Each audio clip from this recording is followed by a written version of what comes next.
Chapter 1, The Reporter.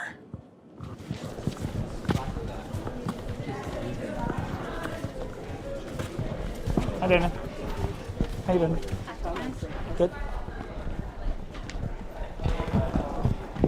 Hey. You got a moment? Yeah, I'm just like, can you give me 5? Will you be back there? I'll just meet you in that room with your stuff.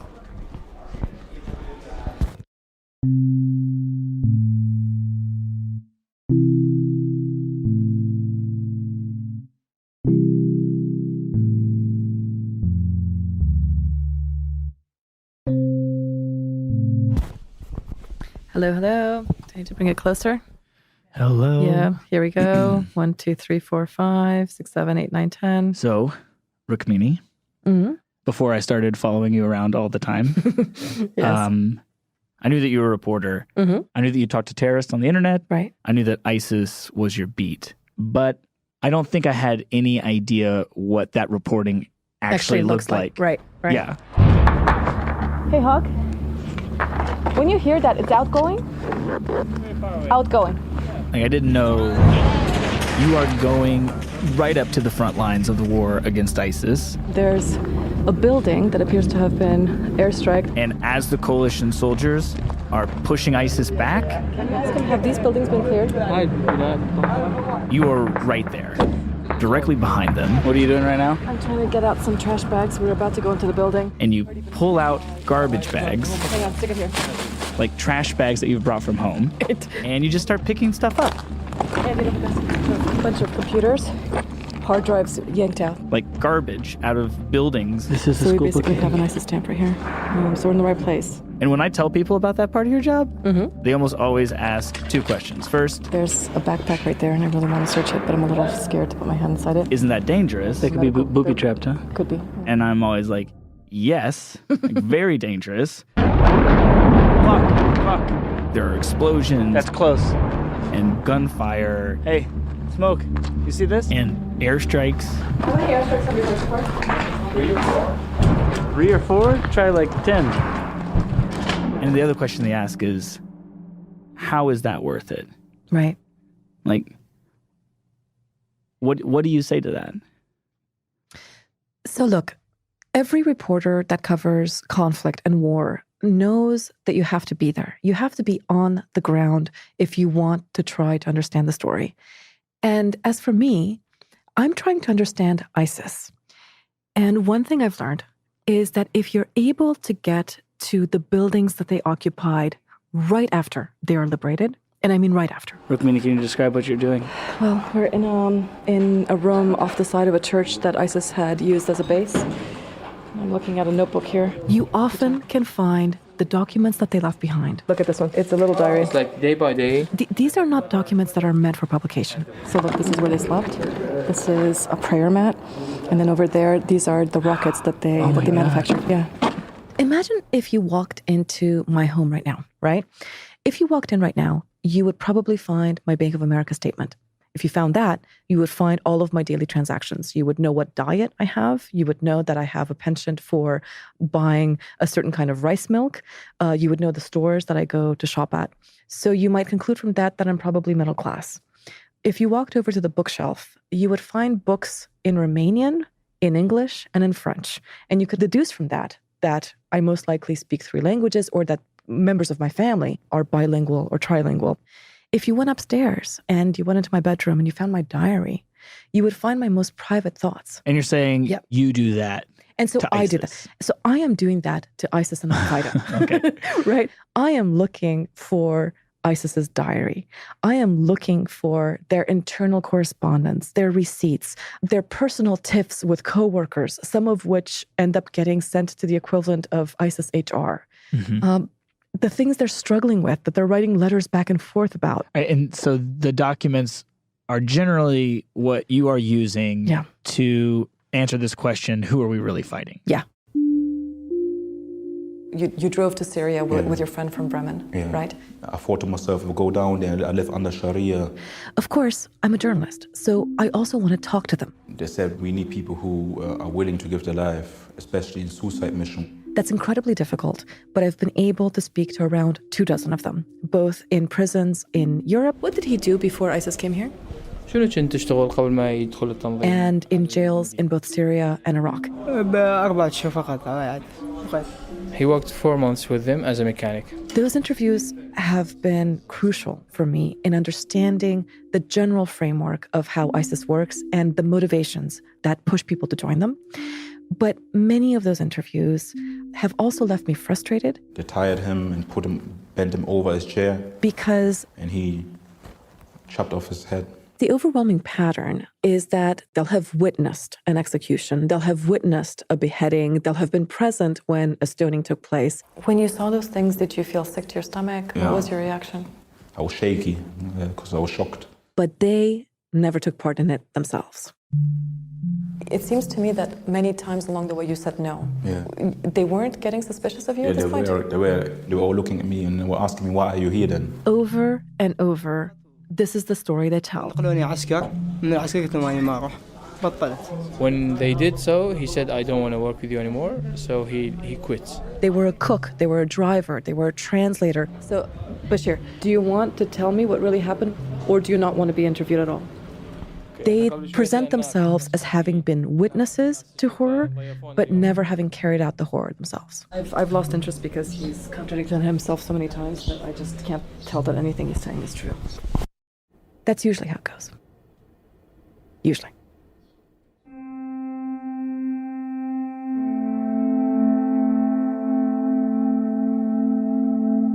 Did you guys consider, in these suicide attacks, like the Paris attacks, obviously children and women were also killed. Yeah.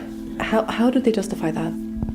They said that they use the exact same justification for every attack.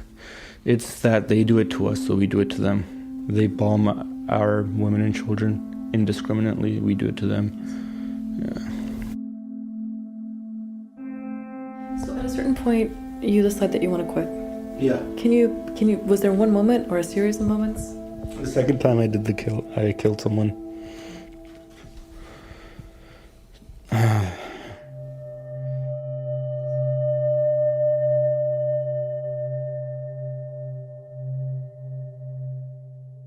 What are we gonna call him? The Canadian?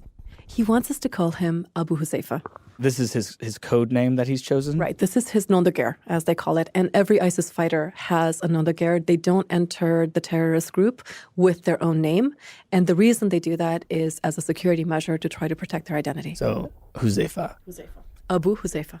Abu Huzaifa. Yeah. All right. And how did you find him? It started with Instagram. So he came to my attention through a researcher named Anat Agran.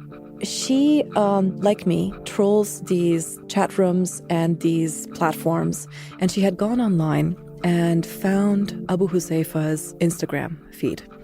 And in that Instagram feed, she was able to put together that Abu Huzaifa is a Canadian, that he had been inside the Islamic State sometime, we believed, in 2014, and that he had returned to Canada and was somehow living in the general population.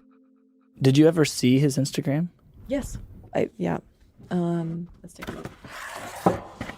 You've got it on his. These are screenshots that you took on your. These are screenshots that Anat took. He's taken it down since then.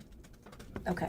So basically, his profile just shows the smiling kid. Looks like he's wearing maybe a workout shirt. Yeah. But if you go back through it, there are some things that are somewhat disturbing. So, for example, he reposts an image of a knife. Hang on, let me find it. Here it is. To me, it looks like a combination between a screwdriver and a normal knife. So it has this kind of spiral shape, so that wherever you insert it, it doesn't cut along just one edge. It cuts in a spiral direction. And there's a caption on the image that he reposted. The caption says, "Deadliest knife ever. It takes a team of surgeons to seal the wound. Victim bleeds out in minutes. This is one evil knife."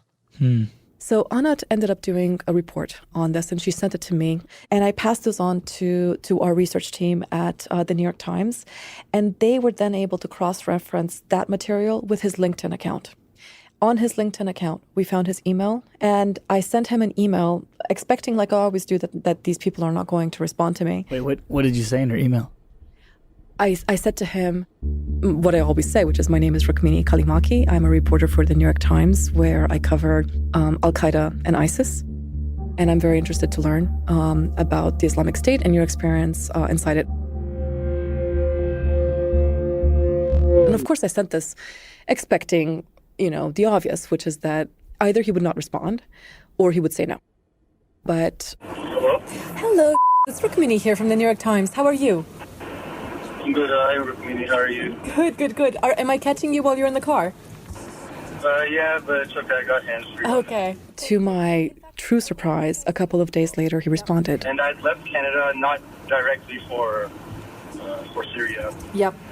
In the email, I very gently asked him for his phone number. Once I had his phone number, I asked him if he would let me call him. Then I called him, and then I asked him for permission to come to Canada to see him. And Yeah. would you allow me to come to with my team? At every step, I thought he was going to say no. When would you come? I mean, that's kind of up to you. I mean, the fact that he said yes, and the fact that it had been so easy to find him, started to make me feel nervous. I remember thinking, is there something I'm missing? Is this maybe a fake? I did post on Instagram, but see, when I posted it under the guise that it was private. I didn't think anyone was watching. I didn't think even you would come across that. Right. Why does he want to talk to me? Why would he want to talk to me? So can you show me certain things? Like, can you show me your the stamps in your passport? Do you have images from Syria? But what kept me going is I could also hear the hesitancy in his voice. I have a few things I can show you. And so I had to take the chance. So Test. That's good. So the next step is you and I, booked a ticket. You think it would throw off the feng shui if you sat here? And we flew to Canada. We're not going to say where we went. The microphone faces this way, and you're projecting your voice this way. We set up ourselves in this hotel room. I texted him the name of the hotel, the address, the room number, and he agreed to come after the end of his workday because he was working, I believe, at a restaurant. And then we started to wait. And he was initially late by 15 minutes, then 20 minutes, then 30 minutes. We are still waiting. He says rush hour. I'm texting him and wondering if we're going to be, stood up. About an hour now has gone by. I mean, at a certain point, I almost gave up. I thought, this is it. We've basically just thrown away a plane ticket to Canada. And at some point, I remember that you turned around to ask me, do you think there's any chance that this person is dangerous? Right, I asked you if you ever got scared. Do you remember what you did? No. Have you ever been afraid? Afraid, of course. Well, first, Oh, fuck. a vacuum cleaner suddenly flipped on in one of the hotel rooms around us, which scared me. I had this really embarrassing thing happen. And then... You're recording? Should that not be? No, this is too embarrassing, yeah. Okay. You had me turn off the microphone. I had you turn off the recorder, right? Right. And then you told me a story, and I think that, would you tell that story now? About the 911 call? Yeah. Yeah. Sure. So, I don't usually scare easily, but in 2015, I get a phone call from the FBI. Are you Ms. Rukmini Kalimaki? Yes, I am. May I come to see you right now? I can be at your office in the next 20 minutes. And we went into a conference room not far from here, and the agent read a prepared statement. He said, you are the subject of a targeted threat from the Islamic State, and we can't tell you more.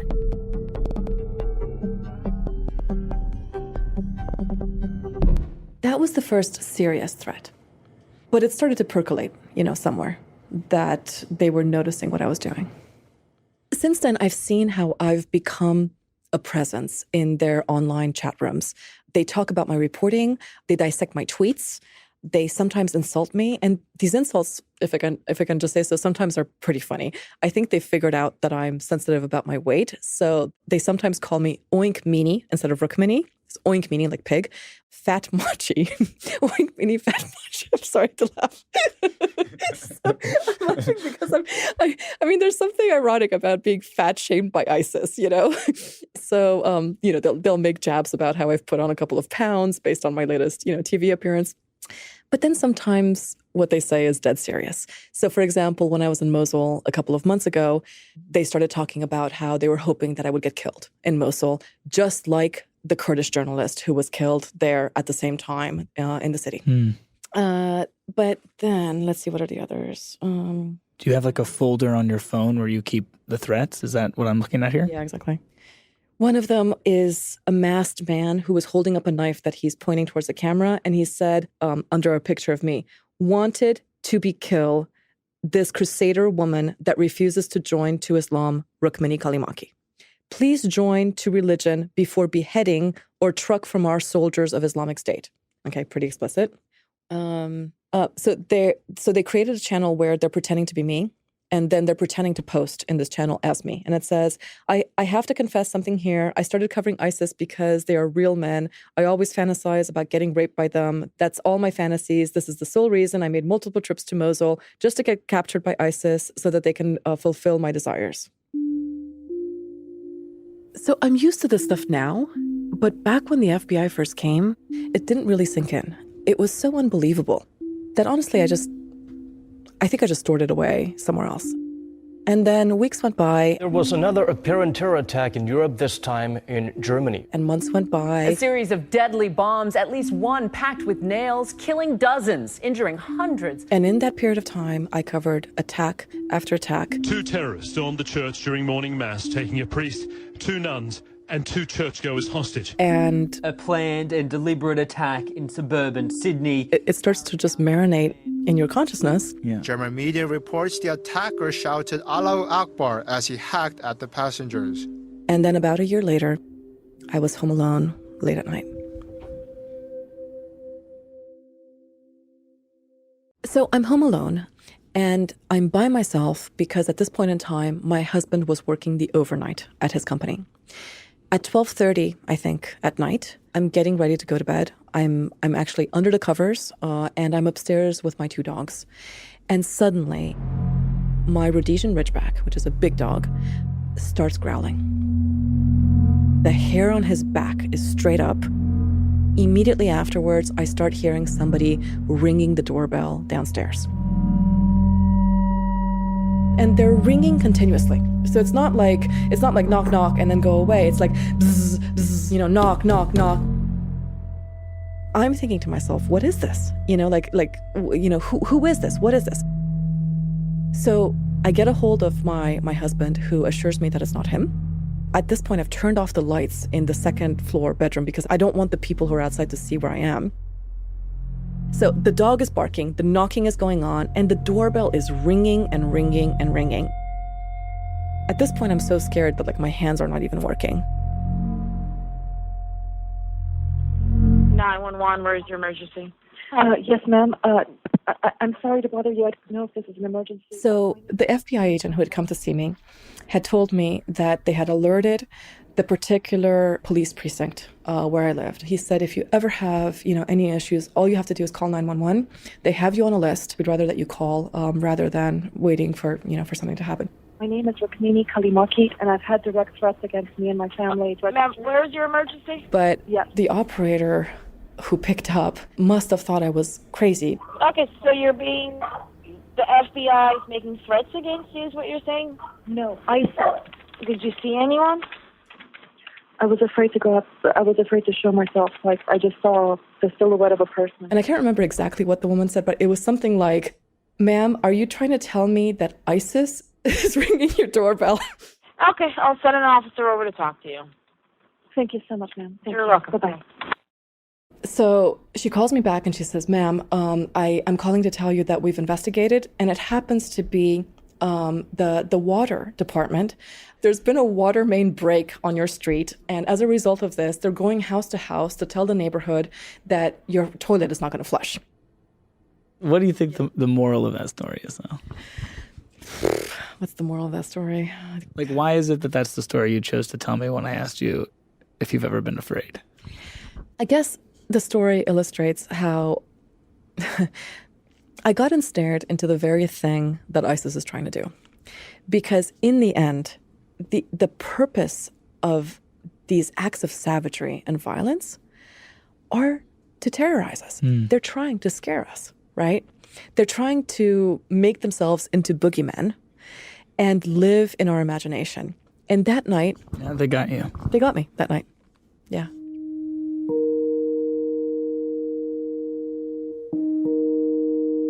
So back to the hotel, we were there for 2 hours? Yeah. And then suddenly, out of the blue, there was a knock at the door of our hotel room. And I was shocked because I had expected him to go to the lobby and that the lobby would call us. But instead, he had managed to walk past the lobby. How are you? Thank you for coming. We were getting a tad nervous. We're like, oh my God. The traffic is really bad. It's peak hour too. Yeah. And I opened the door and he had a hoodie on. And the hoodie was pulled so far forward that I could barely see his face. His face was in shadow. And he kept it kind of pulled down like that for some time. Come on in. So we thought that we would... What did you want him to sit here? I remember both of us being really friendly. Yes, exactly. I was overtly hey, you want to sit down? Right. Can I get you some tea? No, it's fine. Yeah. This water is we have water. And then we sat down and started talking. Right. So first of all, thank you so much for coming. I know that you're obviously taking a risk, and speaking to us. So I just wanted to ask if it's okay that we call you Abu Huzaifa? Abu Huzaifa. Abu Huzaifa. Abu Huzaifa, yeah, with an F. Okay. With an F. So as you know, I'm Rukmini. This is Andy. Hi. And as I explained to you when we talked earlier, I'm trying to understand the ideology of ISIS. It's obviously an ideology that has a lot of pull. Tens of thousands of people have joined this group. And I'm looking to you in the hopes that you can help us understand it better. Oh. Does that sound okay? Yeah.